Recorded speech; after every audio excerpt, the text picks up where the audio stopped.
Matt Aguilar here from Comic Book, and today I have the pleasure of speaking to AEW TNT champion Adam Cole. How are you, man? Yes, I'm doing great, man. How are you doing? Doing good. Thanks so much for jumping on. Of course. This is a conversation I've looked forward to for a minute because you got the our comic book world right, and wrestling, like the Venn diagram is crazy, all Oh yeah, kinds of crossover. We're going to be talking Magic. We're going to be talking Final Fantasy, and we're going to be talking obviously wrestling, of and course. and those worlds are actually going to kind of combine as we take a step back to Dynasty, because I just want to touch on. I mean, you obviously had a great match against Daniel Garcia, becoming AEW TNT champion, but you did so walk into the ring like like Geralt of Rivia, and that gear. I'm a huge Witcher fan. Oh, That nice. gear was sick. So I just wanted to kind of go back a second on Witcher, and like, where does your kind of love for the franchise kind of come from, and how did the gear come about? Sure, sure. So, well, first and foremost, in regards to the gear itself, is again, anyone who knows me knows that my two passions in my life are pro wrestling and video games. So, anytime I get to correlate the two or combine the two for like a really, really special match, it's always important. Like, for example, before I've done the Master Chief from Halo, I've done Handsome Jack from Borderlands 2, and now finally Geralt of Rivia from The Witcher. So, that was a really, really cool special moment. I was super, super happy with the gear as well. Absolutely loved it. And I was so stoked that so many people enjoyed it as well. But as far as my love for The Witcher itself, so back in 2015 is kind of when I really started to take a deep dive into my passion and love for video games. And one game that I kept getting recommended over and over again was The Witcher 3 Wild Hunt. And truth be told, I had very little experience with open world games. And I remember the first time that I played The Witcher 3, which is so wild to say this now because in my opinion, it's probably the greatest game of all time. But when I first played it, it like wasn't clicking with me. Like I was like, I don't know if this is for me. I don't really know where to go. It's kind of overwhelming. It hasn't really grabbed me yet. So I actually stopped playing and then played Dark Souls 3 for a little while. Loved that game. But I kept being reminded of like, trust me, stick with The Witcher. So I started a brand new file just a few months later. And for some reason, I don't know if it was my mood or my experience as a gamer at that point, but something just clicked where it was one of those games where I would wake up thinking about it and go to bed thinking about it. If I wasn't playing it, I was just thinking about it all the time. I could not get enough of that game. So really my love for the Witcher franchise as a whole did start with the video games. I do have quite a few of the books that I have not read yet. I need to I need to get caught up on reading the books. Loved the Witcher Netflix show as well. But generally speaking, my passion and love for the Witcher is all from the video games. Oh yeah, and it's crazy how, I mean, I actually discovered the books and the games kind of simultaneously. Oh, cool. So I just love the franchise has gotten to the point where it's cool to see people come in from the show, people come from the games. We now have, how'd you feel about the Witcher 4 Siri picking up the baton, and that trailer? Oh, it's so excited. Again, to me, playing The Witcher 3 and super minor spoilers, and I won't go into detail, but the small moments where you do get to play as Ciri, it is so fun. She's an incredibly powerful character, a really well written character. I love Ciri in the Witcher 3. So to see her as the main protagonist in Witcher 4 has me completely excited. Honestly, it's what I was anticipating. I was imagining when the trilogy or the new Witcher, the next Witcher coming out, I imagined that the main character was going to be Ciri. So I was pleasantly surprised to see that is the case. I'm very excited to kind of see where the story goes, if we're going to get a Geralt appearance, what else they're going to do. But I'm excited. I will be a day one Witcher 4 player, that's for sure. Absolutely. And touching base on the show real quick, obviously we've everyone's anticipating these final two seasons, but Liam Hemsworth stepping into that role. How you feeling about the show? You excited for that? I am excited for it. I will say I agree with a lot of people when they say that like Henry Cavill was the perfect Geralt. Like I can't think of a better guy who fit the bill better than Henry Cavill. But between his passion and love for the Witcher franchise as a whole, whether it's the books or the games, he just did an unbelievable job. But Liam being thrown into this role, I think, is really exciting. I'm very excited to see what he does. I think he will do a really good job, and I'll definitely be checking it out. And then obviously we got to get into some wrestling, but last one real quick because I'm always just curious. Were you was your Geralt a Yen guy or a Triss guy? I am so glad you brought this up. I am Yennefer 24/7, Ah! 365 forever. Geralt and Yennefer forever. I stream on Twitch quite a bit. at twitch.tv/the chugs. And it's so funny. Everyone in the chat gives me a really, really hard time because obviously there's a bunch of romance options Right. within the Witcher game. And I, from the very beginning, was like, guys, we're sticking with Yennefer, no ifs, ands, or buts. And I ended up, long story short, doing a poll that was my fault, but I ended up doing a poll that allowed me to make a decision that kind of took me off that path. And I was very distraught. I was very upset, but I was able to bring it back. I was able to bring it back.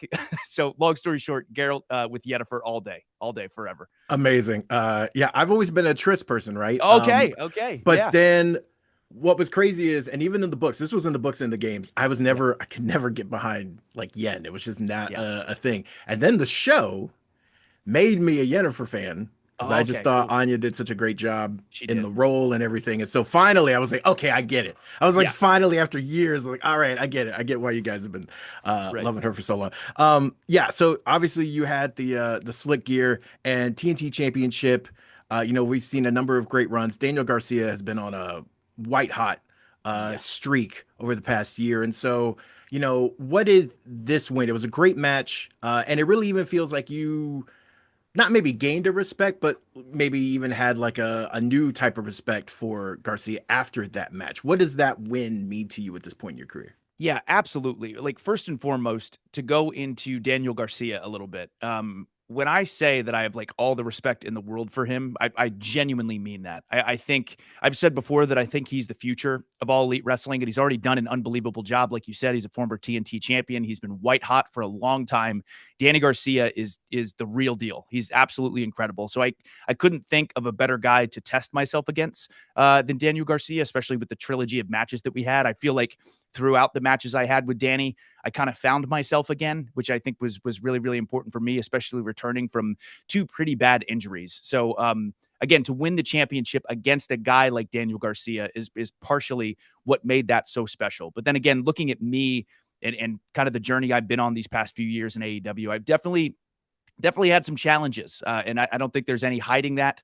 I think that's an absolute fact between the head injuries I've had, then coming back for 6 months, and then having that horrific freak accident ankle injury where I was out for over a year. There was a lot of like mental stuff going on up here with like, questioning myself and wondering if I was ever going to be able to get back to a place where I felt like fully comfortable and fully confident and feeling like, yeah, man, I'm back. And the matches with Danny certainly made me feel that way. And of course, winning the TNT championship on my 17-year to the day wrestling anniversary was That's awesome. beyond cool.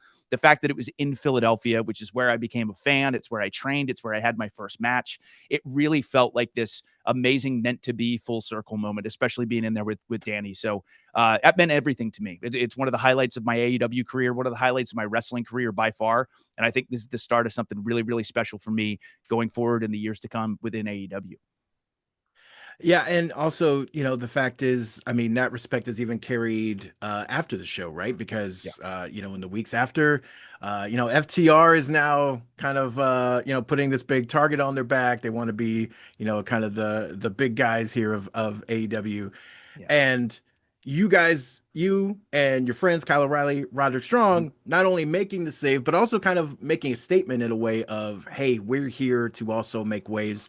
What did because now you guys have like an official moniker, right? There's been a couple of kind of nicknames and things thrown around, but now you guys as the Paragon, where does Yeah. that come from? So the Paragon, obviously, what it means is you're the elite of the elite. You're the best of the best. So I feel like in so many different ways that name fits me, Kyle, and Roddy so well. We are going in a new direction here within AEW, and I really do feel, and I think Kyle and Roddy would say this as well. I don't mean to speak for them, but I'm pretty sure this is how they feel as well. But with all three of us together, we just bring out the best in one another. Me, Roddy, and Kyle have the exact same goal that we've had anywhere we've wrestled, and that is to take over and be a champion and kind of run the show. And that certainly is the plan. Winning the TNT championship was that first step. And again, guys like FTR, who are one of the best tag teams, not only currently, but to ever do it, I feel. They really, really are. But they've got this weird new mentality going on that me, Roddy, and Kyle are not flying with too well, and Danny as well. So just like FTR wants to make a statement, we want to make a statement as well, whether that's with our new name or the championships that we win or the people that we fight inside that ring. Well, and it's awesome to be. I mean, you guys have been friends for so long, and Yeah. it's got to be cool to, you guys are pursuing, right? You want title goal for everyone, right? Yeah. And that's really something that you guys want to do and can do. And for you as TNT champion, uh, you've been in AEW for a minute now, and have had some great matches against some of the marquee talents in the company. But kind of looking forward, kind of this new chapter, who is who are those dream list people on the roster that now it feels like, oh, that lane has maybe opened up? Sure, sure. Yeah, and that's the super exciting thing about AEW is for real. When you look at our roster from top to bottom, I mean, it's stacked, man. Like there are so many guys. I could literally list the entire roster and say I'd love to step into the ring with them. I really could. But to name a few names, I've wrestled this man before, but never in AEW. He's obviously doing incredibly well. One guy is Will Ospreay, is another one I'd love to step into the ring with. It's been amazing to see what Will has done over these years, and then obviously what he's doing within AEW. Absolutely one of the best in the entire world without question. So stepping into the ring with him would be really cool. Another one, a new guy who just started is Kevin Knight, who I think is just absolutely incredible. I mean, what a win for All Elite Wrestling to be able to sign him and get him to come into our company. He's another one I'd really love to step into the ring with. Those are the two off the top of my head, but I really, really mean it. From everyone in the Death Riders to the FTR and everyone in between, AEW has got a lot of great competition for me, and I'm really excited for it. Over the course of your career, you have had some great heel turns, babyface turns too. But I mean, Sure. there's something special about an Adam Cole heel turn.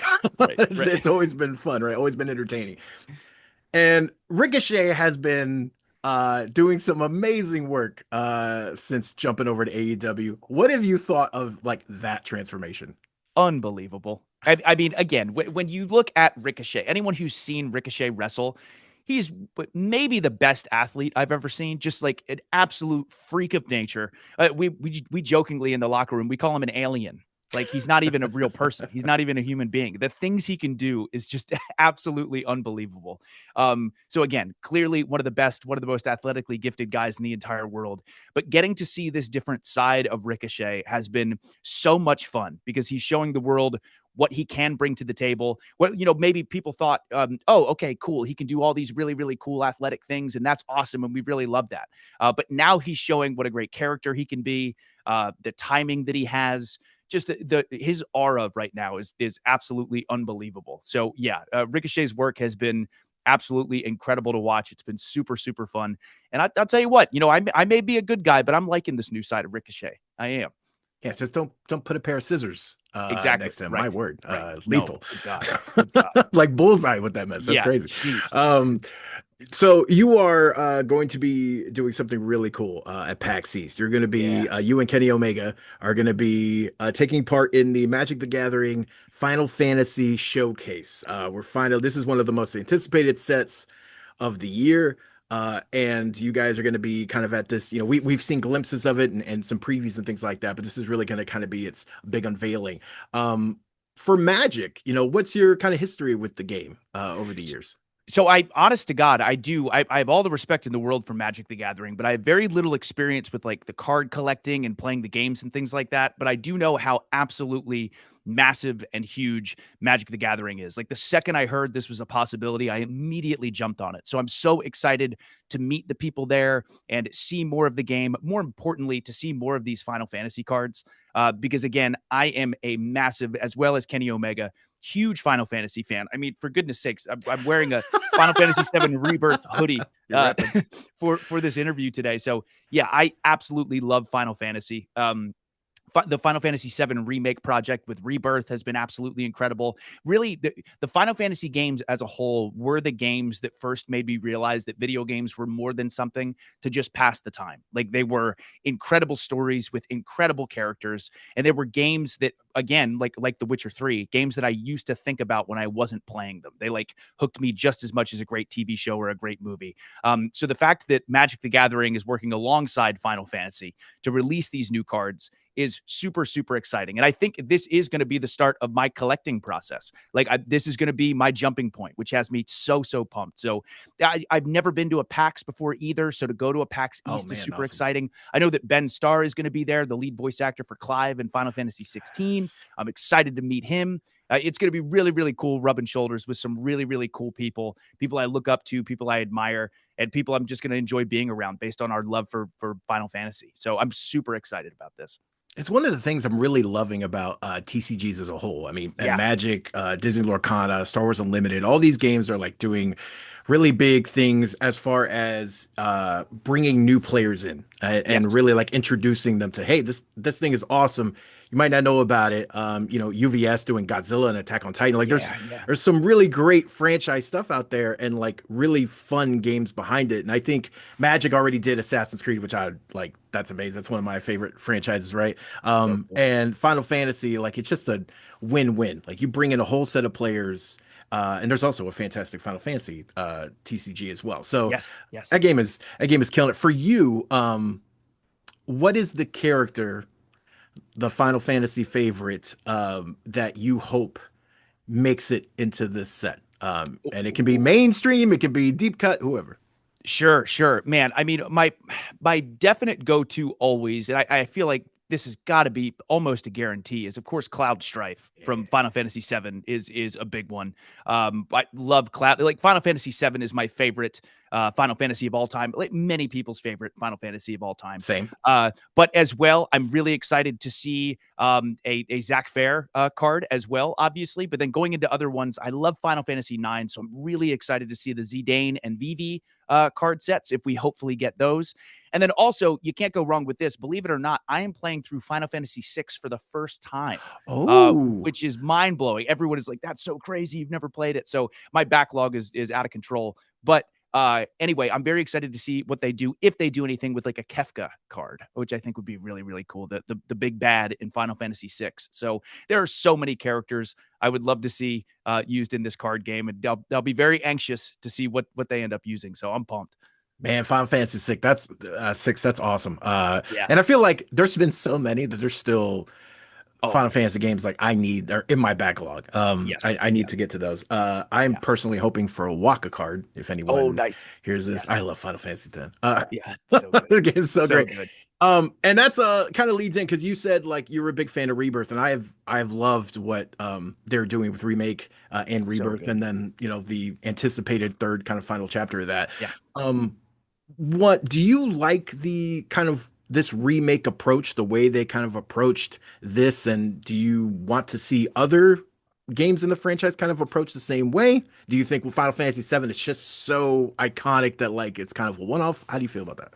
Man, I love that you brought this up because there's like such an interesting time that's happening. I feel like within the video game world, in addition to like the new IPs that we're getting and the double A and the indie titles and stuff like that, this remake remaster realm that we're living in right now has been so exciting. Just because as a kid, I never thought this opportunity was going to arise.